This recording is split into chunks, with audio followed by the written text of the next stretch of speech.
Hey everyone, welcome to this session. I'm very excited for you all today to join in for this topic, which is elevating serious adverse event management and safety database practices. Whether you're joining from office, home, somewhere in between, grab a coffee and get ready for a session packed with valuable insights, real world scenarios, and of course, a demo of our cutting edge solution. So let's talk a bit about why this particular topic. And let's be real, clinical trials and the pharmacovigilance are not easy by any means. Between navigating complex regulations, ensuring patient safety, reporting adverse events and serious adverse events, and keeping everything compliant, there is a lot to manage. But here's the good news: experience, best practices, along with technology and innovation, are changing the game. A few housekeeping items. This session is being recorded, so don't worry if you have to step out to grab a snack. You'll get a copy of this recording after the session. All the participants are muted, but we would have some Q&A sessions, Q&A slides actually, and we would love for you guys to participate. And if you have any questions, do drop in the Q&A section. And finally, if you're facing any technical issues, audio issues, etc., let us know in the chat, and we have our team who can help you right away. What's on the agenda? We have a brief intro about our main speaker. We will then dive into pharmacovigilance and look at why it's critical and why it's a complex piece. We will then talk about the impact of adverse event and serious adverse events. We will discuss some special situations and 4 real-world scenarios where we'll have this little Q&A for you guys I was just talking about, and we would love for you guys to put in your answers in the chat. We will then talk about learnings and best safety database practices. And we will look at our partner, NOS Research, and how they can impact your PV process with their experience. Finally, we'll look at our solution and I'm going to give you guys a sneak peek of it. And then lastly, we'll have Q&A where we'll try to have all your questions answered. Now that we've covered the basics, let's meet today's speaker. We have with us Rebecca Noss, who is founder of NOS Research Consulting. She brings in massive 27 years of experience in pharmaceutical clinical research and pharmacovigilance world. She's a specialist in safety risk assessment, regulatory compliance, and AESA reporting. Our mission is to strengthen drug safety profiles with the help of precision and regulatory experience. Her expertise is global across multi-countries and, as a matter of fact, actually continents, and in many therapeutic areas such as oncology, rare disease, vaccines, cardiovascular, infectious disease, etc. Well, I can keep going on about Rebecca's experience, but to sum it up, Rebecca is the true expert in the room today, and I couldn't be more excited for her to lead us along this discussion. Co-hosting with her is me, I'm Ved, your solution evangelist for today's session. I am a product manager at Cloudbyz, where I've been lucky enough to combine my 7+ years of experience in technology and learnings of the clinical operations domain to drive innovative solutions in the life sciences R&D world. Yeah, next, let's look at some tidbits about the companies we represent. On the left, you would see Cloudbyz. We are passionate about simplifying complex clinical trial processes through our unified eClinical solution. And we are natively built on the Salesforce platform. Our solution is scalable, modular, compliant with all the regulations across the globe. We are trusted by Fortune 500 companies as well as innovative startups, and we cater to all the segments, no matter their sponsor, CRO, or site. We help companies with faster time to market goal and enhance patient safety. Our core solutions are CTMS, a full lifecycle trial management, EDC, real-time validated data collection system, CTBM, efficient financial tracking to track payments and budget, ETMF to secure document management, safety pharmacovigilance, which we're going to talk about today, and then Clinical Wave AI, which is our AI-driven tools for data redaction, extraction, and automation. We are recognized in INC 5000 as one of the fastest growing companies in America and top 5 emerging PV startup. At Cloudbyz, we are honored to partner with NOS Research Consulting, which you see on the right, a leading expert in the PV safety area with over 100 years of combined experience. Their mission is to ensure pharmaceutical companies, biotech startups, med device, and CROs can effectively manage AESAs, comply with evolving regulations, and maintain the highest standard of patient safety. I would like to give the stage to Rebecca, who will lead us in today's discussion for next item on the agenda. Rebecca, over to you. Thank you so much, Vedant. It is an honor to work with you and present such an important topic.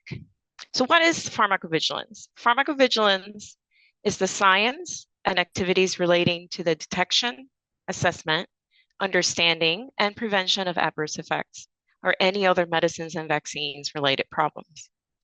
Why is so important? Medicines and vaccines have transformed disease prevention and treatment. And these products, as we know, can cause unexpected side effects. Pharmacovigilance ensures early detection of adverse effects, risk assessment and mitigation, improves safety for patients and public health, and monitoring of potential safety signals. And safety signals are very critical because we need to know if there are any new risks that are linked with the active substance or a medicine, or whether known risks have changed. So once a safety signal is detected, it has to be validated. So it has to be confirmed and analyzed. And then after we complete a full assessment, we can do a recommendation as per regulatory authorities. Do you know that adverse events are ranked as the 4th to 6th leading causes of death? Also, a recent twofold increase in medical adverse events led to deaths among inpatients in the United States. 32% of cases ended up being fatal adverse events. Medication-related harm affects 1 out of every 30 patients in healthcare, with more than a quarter of this harm being severe or life-threatening. And this is a recent statistic by the WHO. 16% of older hospitalized patients experience significant adverse events. Also, AEs contribute to 4 to 20% of hospital admissions.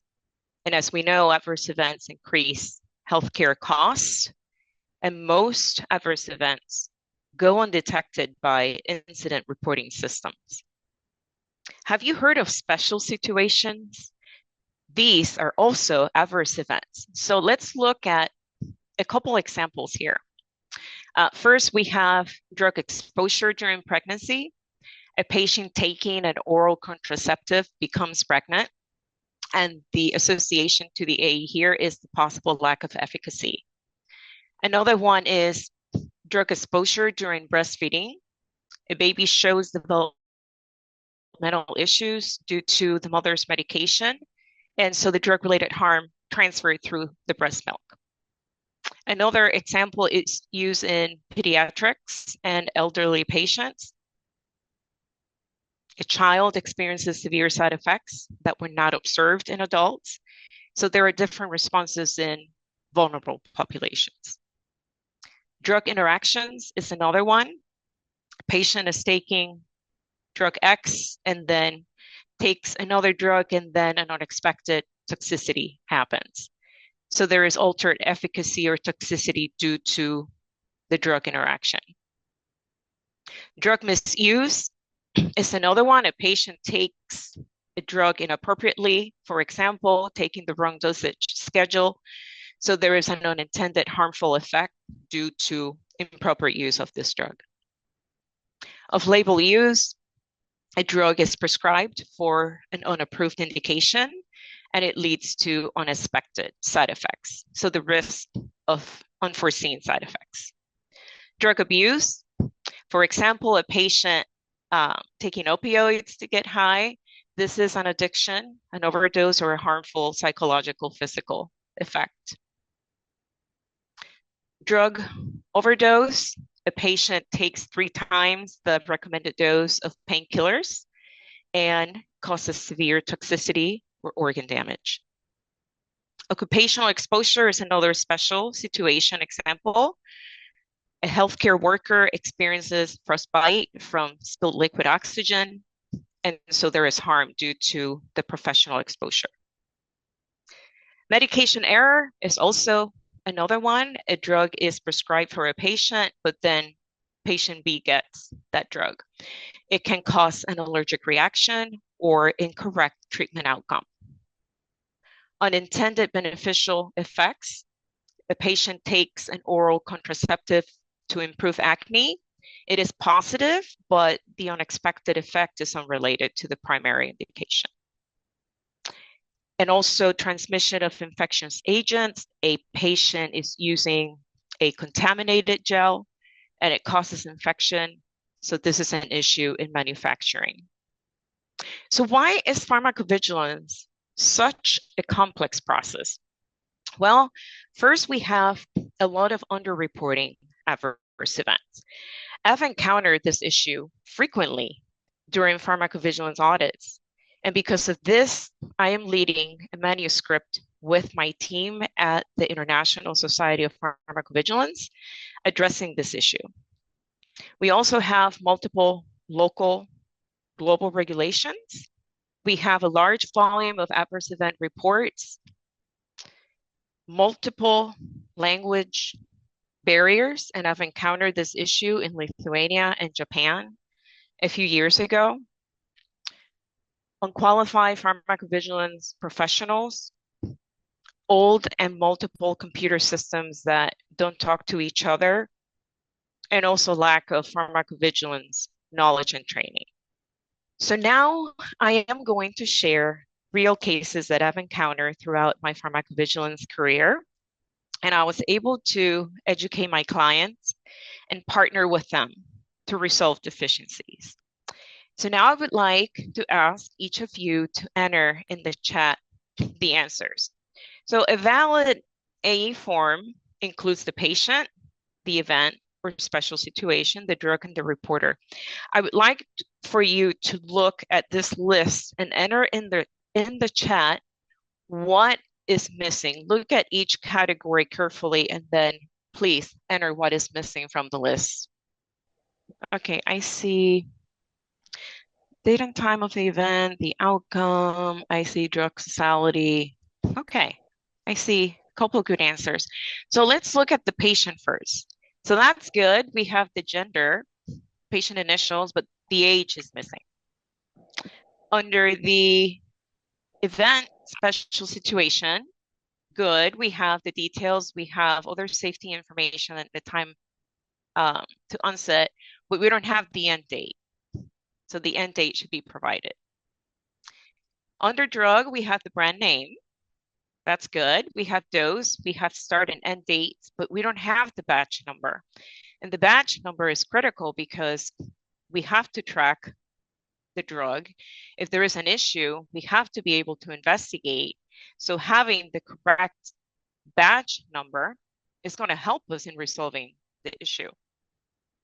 The reporter, yes, we want qualifications and contact details, but the country of origin is missing. Good. All right. Let's move on to the second case. So this one I worked with a client. It was a large clinical trial. It was a breast cancer study and phase 2. And it was conducted in the United States. So at day 30, female patient had pulmonary embolism at the hospital.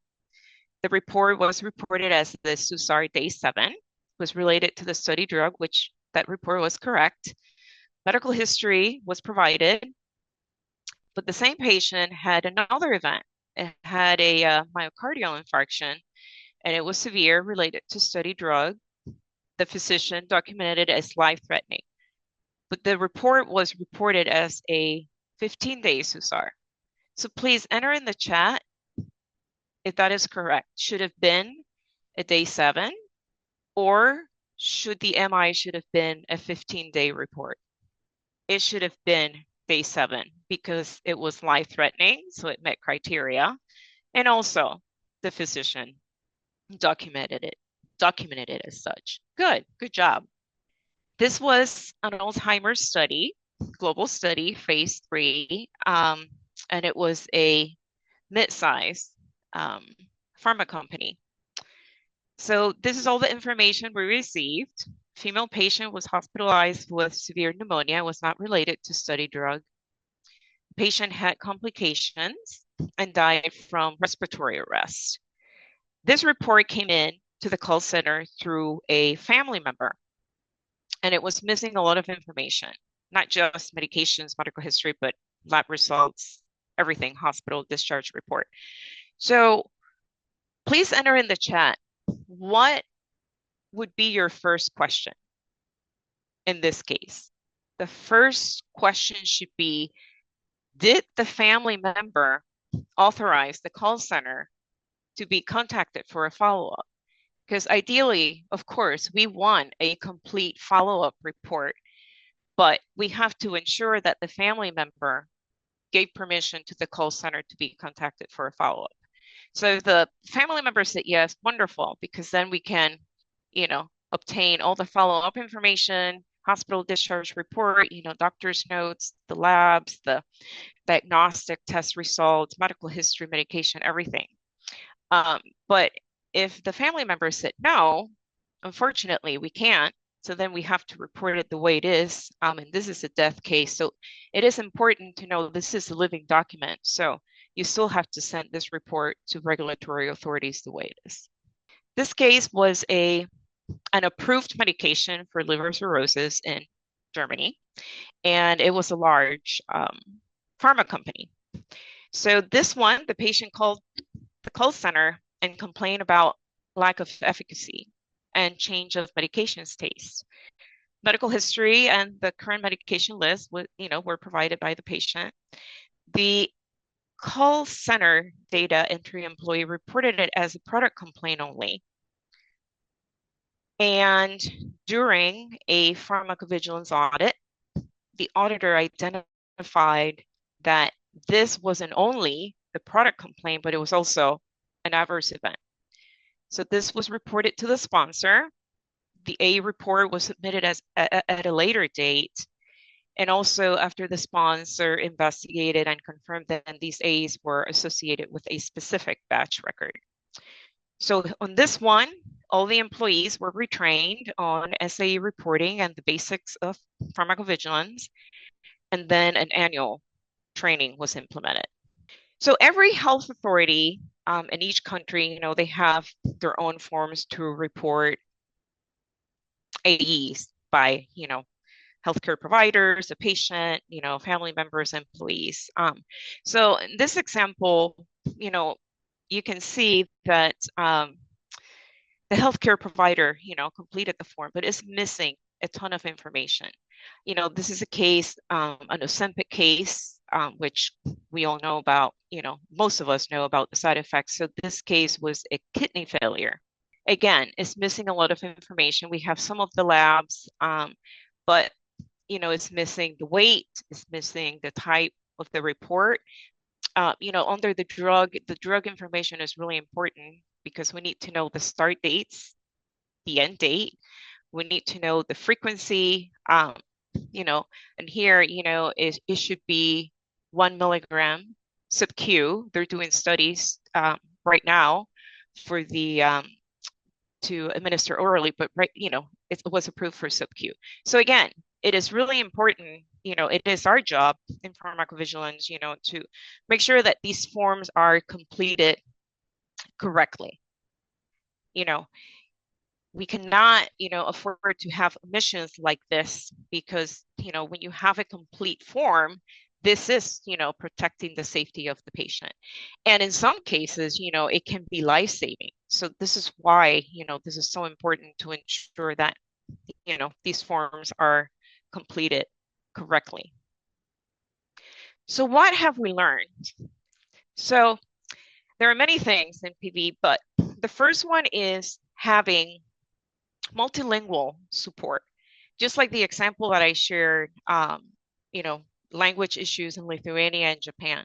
It's extremely important to have, colleagues who can speak other languages. This can make a big improvement in facilitating, the completeness and the accuracy of the safety data. Second item, we need to have a comprehensive and accurate, adverse event and serious adverse event reporting system. It is critical to have, this in a standard operating procedure. So, you really spell out, how you manage serious adverse events. And as you know, we have to report them within 24 hours of knowledge.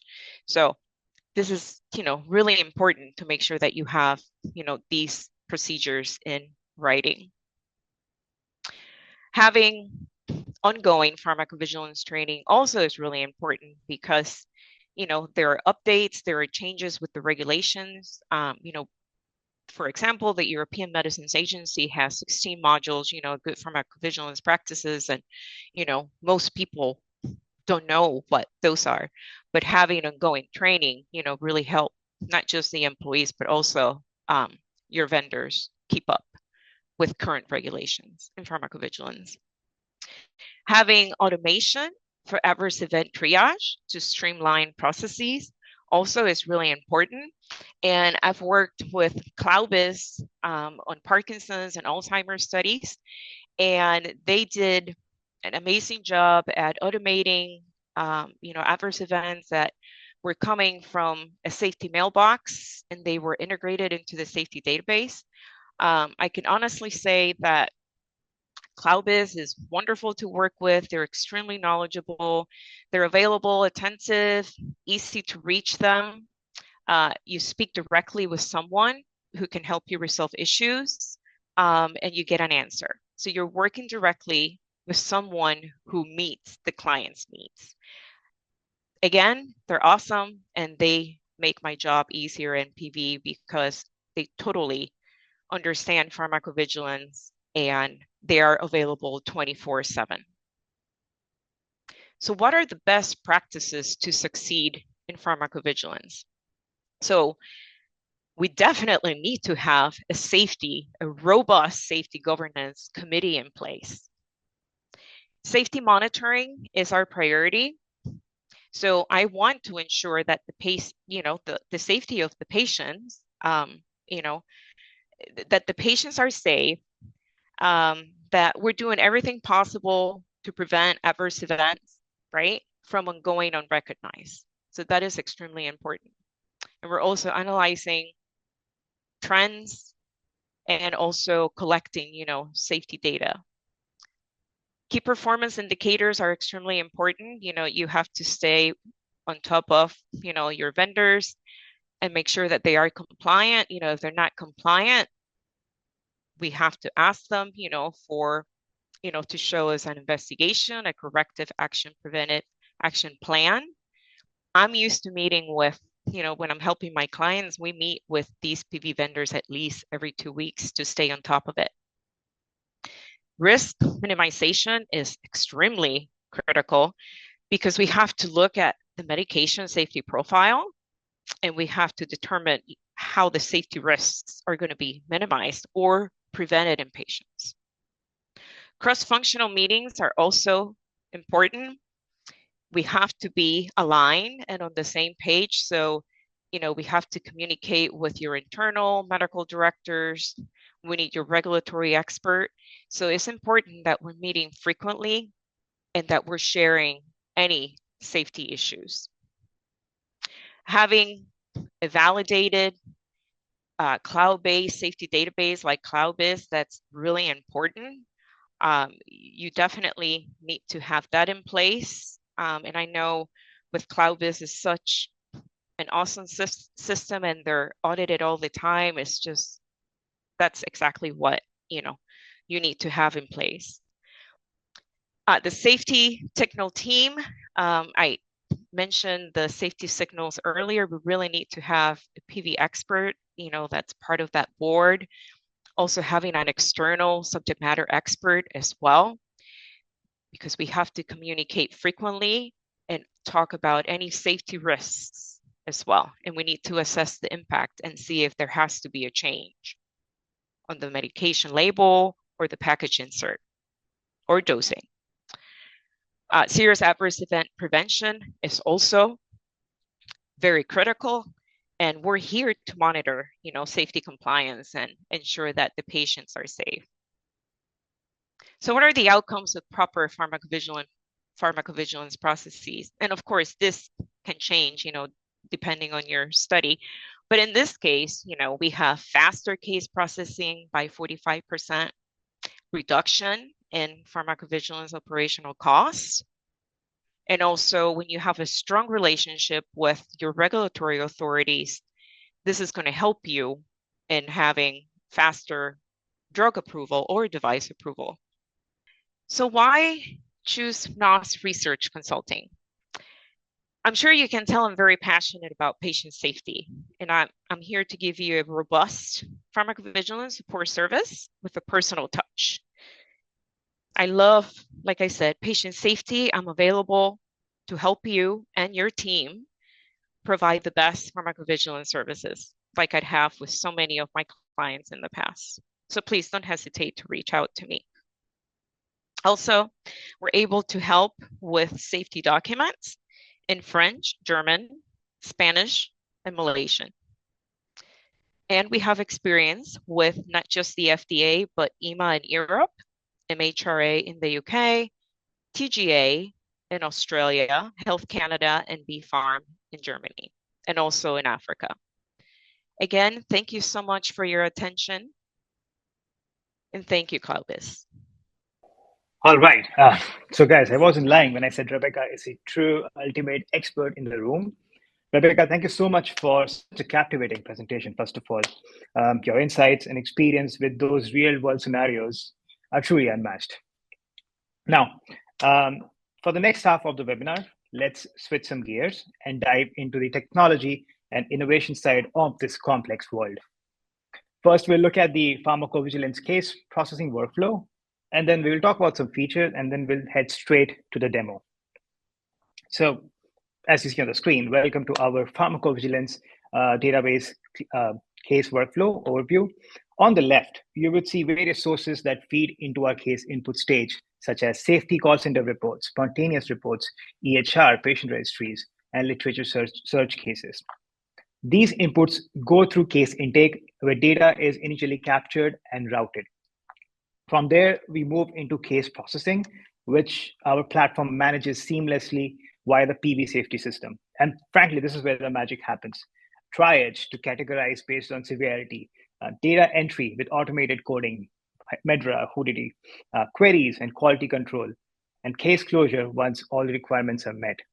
Once the case is finally processed, or fully processed, actually, it transitions to case output, leading to individual case reporting, which could be regulatory submissions like MedWatch, MDCG, COMS, ICSR, etc. Next, the data flows into the aggregate output, where a comprehensive data review happens.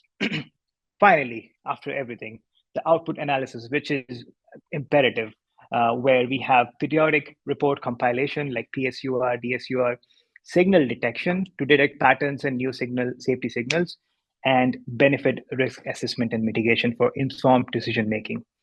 In short, this visual, this map that you see, tells you the entire journey of a case from first report to final analysis, all powered by Cloudbyz, built on the Salesforce platform. Now, let's look at some of the key features that make that workflow so efficient. Automated case intake captures data seamlessly from multiple sources, PDF, emails, call center transcript. Yeah, I can go on. System provides streamlined case processing, where workflows can manage triage, auto-coding, QC, closure, etc. The system acts as a single source of truth, ensuring all the safety data stays centralized and available for reporting.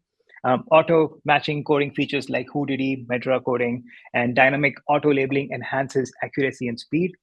We have complex regulatory submission generation functionality with just one click, and I'm going to show you that in a demo. Monitoring and notification keeps critical tasks on track. We have AI ML capabilities powering the case intake and also enabling the signal detection functionality. And finally, we have dashboards and configurable workflows to ensure compliance and adaptability. Together, these features, and there are a lot more macro features, enable a fully interactive safety solution, one that not only manages your data, urgency, and submissions, but also delivers actionable insights to protect patient and support compliance worldwide. So with these two slides, I gave you a very high-level overview of what our workflow is and how safety PV features support each step of that. So next, let's dive into a brief live demo so you can see the platform in action. Before we talk about the home screen, each user log in the system with their own credentials, with their own specific permissions and access setup as per their role, which is done to ensure data integrity is maintained. So as you log in, you will be greeted with this homepage that you see on the screen right now. On the top left, you will see an app launcher.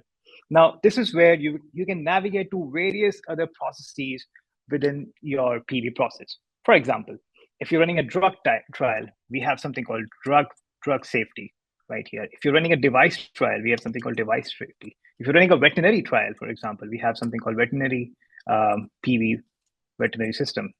There you go.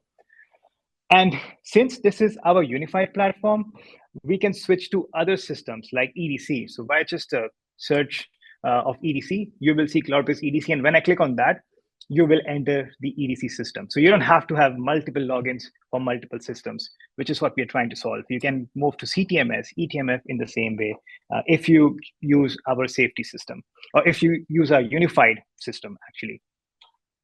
But today, we'll focus on pharmacovigilance. The homepage has this tailored dashboard for you, which you see right here. Now, you could be a medical reviewer, and you could see reports like pending cases, critical alerts, etc. While if you're a data entry specialist, you can see intake metrics, for example, basically what you care about. I am the head of safety operations, so I can see overall case and SAE product reports. So you can see case by status, a lot of information related case, which channel they're coming in from, phone, email, web, etc. And then I can see SAEs by product. I can see which product is the most SAE prone at this point. So we all can track the metrics that we care about. On the right, you would see some key items that you may want to track daily. First is item to approve, which helps you to track all the items which are pending your approval or your attention. Now, with just a click of this, you can move into this adverse event and just review this and then come back and decide to approve, reject, reassign. There's also a quick note feature, which provides you like a sticky note functionality where you can keep a personal track of all the things that you want to do or just remember on the screen. Events and calendars can sync with your existing calendar and make sure all your meetings or your upcoming deadlines are never missed and synchronized within your time.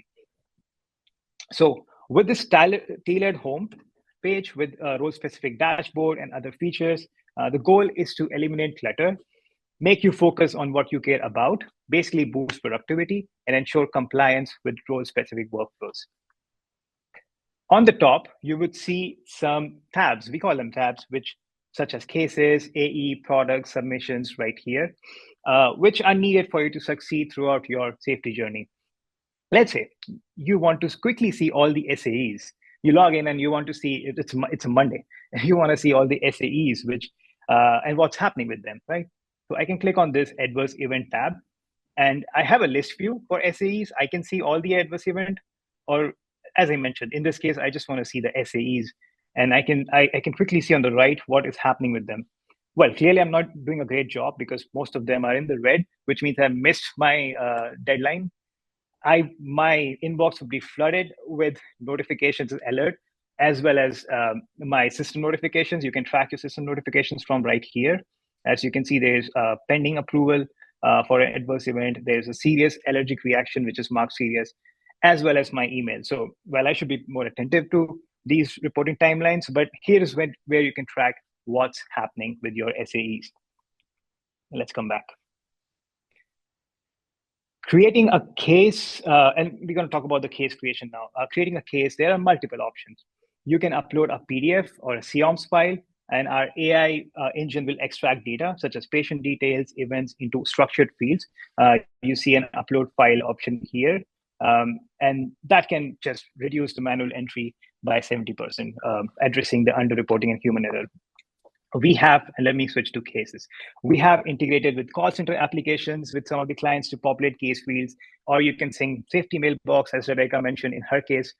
We did that integration, and then you can just validate and input the case details, pending ones, or maybe just manual data entry will suffice. So Even for manual, the fields are customized as per your needs. And I'm going to quickly show you this page. So there can be rules such as mandatory fields, like patient initials and event offset or onset dates have to be there. And there are other restrictions like validations and parenting that we can put in place to make sure we prevent any incomplete submission. If I just do a call back to Rebecca's first scenario, the things that were missing will not happen if you use the system, because we'll make sure these fields have to go in before you do a case intake. And this could be customized as per different products, different therapeutic area, etc. So again, just want to make sure I mentioned that this is where you can ensure that the case is completely and correctly processed, or at least input is done correctly. Let me move to one of the cases. Entering into a case, you can see all the key information at your fingertips. One of the testimonials we received from one of our clients is, and I quote, in this chaotic PV world of complex processes, clunky UIs, navigations, we love how simple, slick, and effective Cloudbyz PV system is in terms of navigations and how user-friendly the system is to find any relevant information. And I can tell you, and that's coming from me now, that user journey and user experience are our driving force while building this application. And you're going to see why I'm saying that. As I scroll down, you can see some key details that was captured, again, by multiple sources. Could be PDF, could be call center, could be mailbox, which is captured as details of this case. You can see the reporter information along with their profile. You can see a patient profile as well. And I can actually drill down into any of the patient and see their relevant medical history right here. Coming back, I can see the relevant lab data. I can also see the products and their details associated with that in this case. And I can see adverse events, queries, narratives, event analysis, which I will come to in a second. If you need to route your case, if you have a specific workflow, you can route your case to meet your compliance and regulatory needs as well. So let's say after this, you want to route this case to review team or QC team or processing team, you can route this case accordingly. Let's just click off a button. Back to my case. So next, I wanted to emphasize on the adverse event. So managing AE is streamlined in this system. You can add multiple events per case. As you can see right now, I have 3 events added, and I can go on and add more. We have an auto coding functionality, as I was talking about in the feature side. So let's say I gave a term called fever. It will automatically match to other terms, LLT, PT, and SOC. But if I'm not satisfied, maybe there are other terms I wanted to look at which are related to fever, I can just click on this button and just, you can see the entire tree of LLT, PT, HLT, HLGT, SOC terms comes on the page. And you can go on and choose whatever is more relevant in this case. Going back. Selecting serious will put AE into seriousness criteria. And I'm going to open that quickly. But this is where it can trigger alerts. And we can configure the submission timeline. And early on, when I was showing you that red bar, those things can be configured to have alerts coming on based on the kind of seriousness that has been marked.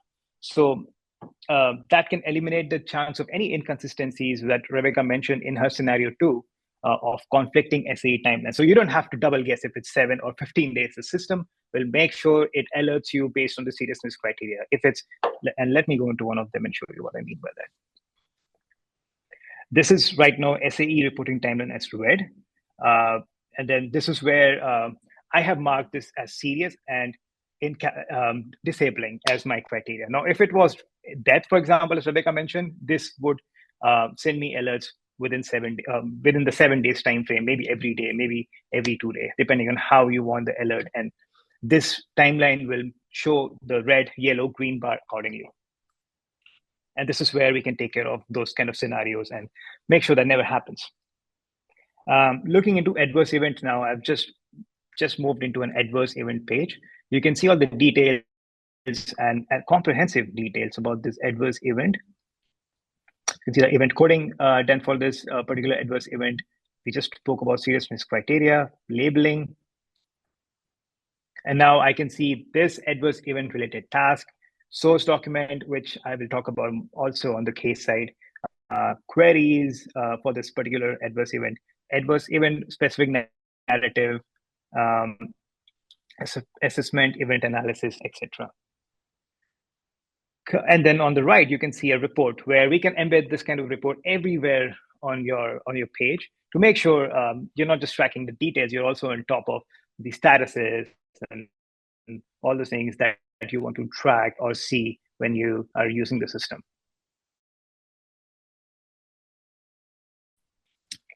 And this is interactive as well. You can just head into the report and see the data behind it as well.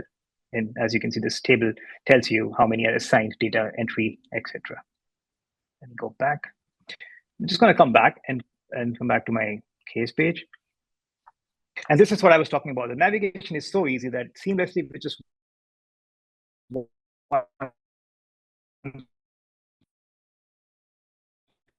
click, I came for things like missing data, and then you can assign it to team or investigator, a team of investigators, and you can also send them reminders or sync it to their calendars. We have some validations that can also be set up. For example, you cannot move to a medical review, maybe stage, unless you have resolved all the queries. You can also raise a query from this button in a similar way that we saw right here. Source document checklist allows you to upload, review, and track documents, for example, lab reports in one place. This can then be used to submit. This can then be downloaded as a packet. Oftentimes, this is required for regulatory submissions. So this can be downloaded and then in a zip file, etc., and then sent to regulatory bodies. Basically, the idea of queues and source document is to prevent any oversight, which again, calling back to Rebecca's scenario 3, which was incomplete pneumonia report, which Rebecca discussed about. And these are the features which we keep in place to make sure those scenarios never happen. Narratives, which is my personal favorite. Narratives is one of the most time-taking activity. And imagine collating all the information scattered all over the place and writing a comprehensive story. It's a task. And now imagine doing this in minutes. We have this template-based auto-populate narrative feature, which collates everything automatically and helps you write a comprehensive story. Let me show you what I mean. Now I'm going to go and select, let's say, this particular narrative template. With just one click, and I've set up 4 templates as of now, as you can see, with just one click, the entire information about this case coming from various details, patient profile, reporter, adverse event, all of that is collated with just one click for my needs. But this is where I call it perfect amalgamation of the automation and a human intervention. And this is where we do it. Event, just going up in. So a medical reviewer can obviously put their comments right on top of narrative, or we have something called event analysis, which also allows a medical reviewer to do analysis, assessment, and helps capture the causality and etc. as well. As you can see, a medical reviewer can come in, read about the relevant information, see the narratives, and then put their comments as they have put here. So multiple ways we can do this. And just to point it out, the system manages access very efficiently. So for example, if medical reviewer is only supposed to, let's say, do event analysis and comment, put their thoughts on the narrative, we can set the access in a way that when they log in, they would only see this particular case in this particular tab, and maybe even just this particular event analysis, because this is what they were supposed to put their thoughts on. So to this level, we can restrict and make sure the integrity is maintained, and you show things to someone who's supposed to see that in the most simplest way possible. Okay, let's look at the submissions. Now, we have 2 ways to do it. One is obviously manual submission, where you can give a from and to date, and then you can select which forms you want, and there could be multiple. And what the system will do is it will show the cases, populate, and then you can download those selected forms, which is simple. However, there are scenarios where customers have also mentioned that they would like to have a kind of automated submissions, which they needed every 6 months, quarterly, annually, spontaneous, sometimes 7-day reports. For example, if you look at this one, between this date and this date, we have a 7-day reporting where every 7th day, the cases are matched. And then obviously, if I go into this, you can see more details about this particular filter. You can see that we have selected product, who is the receiving agency, regulatory forms. In this case, I have MDCG, COMS, E2BR2, E2BR3, EMDR, etc. I can go and select one or more given to and from and to date, and then other information are put in, who is the receiving agency, contact, etc. And it can give me submissions that I can download right here. This is an example of 7-day report, and then we have annual report, quarterly report. I can just expand this to show you. Not a comprehensive list, not an exhaustive list. This is an example of reports that we can run. And sometimes, clicking on report is very simple. I can click on this button called Generate MDCG, and this is an example to show you how the download would work. And it asks me to give some parameters for MDCG. Just click on Generate, and it downloads the file. Right. Okay. Sorry for that. Yeah. There you go. So I had this particular MDCG report, which is open right here. And you can see this is in the CSV Excel format, and the data is captured for that MDCG that we're talking about. Sorry, I had to jump to signal detection to make sure I covered this as well. After that, after the submissions and etc., we can also look at how the signals are detected in the system and how the reports are built around signal detections. Now, this data is coming from multiple sources. FAIRS is obviously one of the areas we have. FAIRS database is one of the areas we have used. But at the same time, you can see the interactive reports like overview metrics, and these are all cramped up to show you the capabilities. Obviously, we can have a different view for all of you based on what you care about. But as you can see, top 10 manufacturers reporting cases, top 10 drugs registered with cases, type of report received. And well, this is interactive. So I can click on this particular drug, and you would see the metrics changing for that. So yeah, this is fully interactable. I can actually see, let's say I want to see the male data. So I can click on that, and now you will see the entire graph change to that particular filters that we use. I want to see one more dashboard. We call it storyboard, actually. It's called top 5 drug with highest reaction registered. You can see some reports like tree map right here, or a word cloud. This is another interesting dashboard, which tells you top 5 drugs with registered nausea reaction. As you can see, these are the top 25 drugs. And in the nausea ROR, we have Ozempic, which Rebecca was talking about in her example for the MetaWatch form. So we can clearly see how much nausea Ozempic drug is causing. And as Rebecca mentioned, most of you might have heard about it and these things. But that being said, this is a very brief overview, and let me come back to the homepage. This is a very brief overview of how our solution streamlines everything from case intake to the final reporting, including the signal detection dashboard and reports you just saw.